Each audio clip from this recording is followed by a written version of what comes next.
ครับพี่น้องคลิปนี้มารีวิวเบิ่งส้มผู้ครับพี่น้องอยู่รอบอยู่หน้าบ้านนี่ล่ะพี่น้องส้มผู้กำลังสิออกลูกแดงกำลังสิใหญ่สิแดงสิสุกเนาะพี่น้องก็สิพาถ่ายเบิ่งบักส้มผู้ครับพี่น้องส้มผู้หวานอมเปรี้ยวแซ่บเดะพี่น้องยามสุกมาจักหน่อยผลจะเป็นสีแดง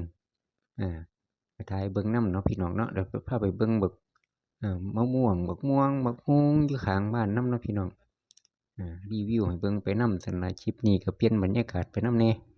เนาะพี่น้องคันที่ให้เว้ายืนเว้าแต่อย่างเดียวหลายก็ย้านพี่น้องเบิ่งบ่ค่อยดีปานใดเนาะเบิ่งแต่นั้นหลายก็เบิ่งรีวิวไปนำเนาะพี่น้องเนาะรีวิวข้างบ้านไปอันนี้ก็สระดอกบัวน้อยพี่น้องเลี้ยงปลาไว้หั่นน่ะพอได้เบิ่งได้ชม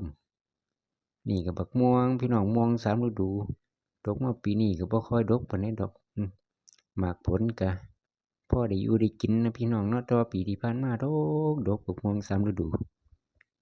หน่วยกำลังใหญ่กำลังงามกำลังเป็นตาแซ่บตั่วพี่น้องเบิ่งม่วงไปนำเบิ่งวิวข้างบ้านไปนำซั่นล่ะพี่น้องเอ้ยเปลี่ยนบรรยากาศเนาะห่าลางเที่ยคลิปก็พาไปเที่ยวไปเลาะไปหาเบิ่งนำไร่นำนาไปคลิปนี้ก็มาเบิ่งข้างบ้านรีวิวข้างบ้านไปซั่นล่ะพี่น้องอากาศแดดร้อนเนาะหลังจากฝนตกเมื่อวานนี้ตกมามื้อนี้ตอนบ่ายโอ้แดดร้อนแรงพี่น้องเอ้ยอันนี้ก็ต้นมะละกอหรือต้นบักฮุงพี่น้องมีต้นเดียวน้อยๆอยู่ทั้งหน้าบ้านคือกันนี่ล่ะเป็นลูกเป็นผลหมากเดียวหน่วยเดียวโอ้รดน้ำให้อยู่ดอกเดี๋ยวต้นเพิ่นเพิ่นยังมีหน่วยเดียวผลเดียวหนึ่งเนาะพี่น้องซั่นล่ะพี่น้องเอ้ยเบิ่งให้ชมไปซั่นน่ะนี่หน้าแล้งก็เป็นจังซี้เนาะพี่น้องเนาะ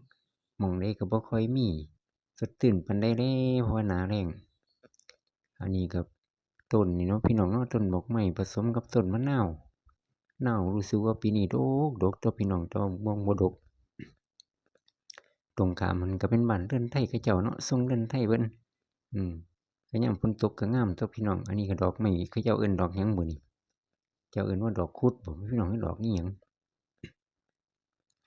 พอได้ให้เฒ่าแม่เพิ่นเก็บบูชา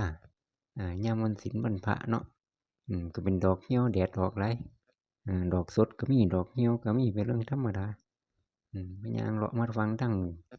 ข้างทางหนทางอีกซอยหนึ่งเนาะพี่น้องมันจะเป็นซอยอีกซอยหนึ่งติดข้างบ้านประตูทาง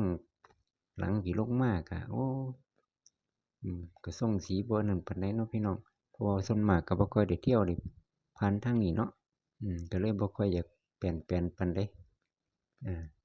นั่นล่ะพี่น้องเอ้ยถ่ายเบิ่งให้